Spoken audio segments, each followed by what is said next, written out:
Hello friend, আজকের আমি আপনাদেরকে দেখাবো যে উইন্টার সিজনে যে ইনকা প্ল্যান্ট আমরা লাগিয়েছিলাম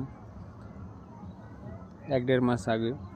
তো ছোট পট থাকার কারণে গাছ বেশি গ্রো করছে না, তো যার জন্যে এর মধ্যে যে কিছু পার্সেন্টেজ মাটি আমরা কম করে আর ওপর থেকে যে আমাদের পিওর ভার্মি কম্পোস্ট, পিওর একদম গোবর সারের মধ্যে কিছু মিক্স করা নেই, তো এটা আমরা ওর মধ্যে অ্যাড করে দেব, দিলে যাতে গাছটা আরও সুন্দর হয়ে ওঠে। কারণ এর মধ্যে বেশি মাটি অ্যাড করা যাবে না, পটের জায়গা খুবই কম আছে। আর গাছটাকে আমরা একবার তুলে দেখেছিলাম কি যে রুট বাউল একদম নিচে পর্যন্ত চলে গেছে। আসুন আমরা এর কিছু মাটি কম করে আর এর মধ্যে আমরা ভার্মি কম্পোস্ট এইভাবে আমরা অ্যাড করে দিয়েছি।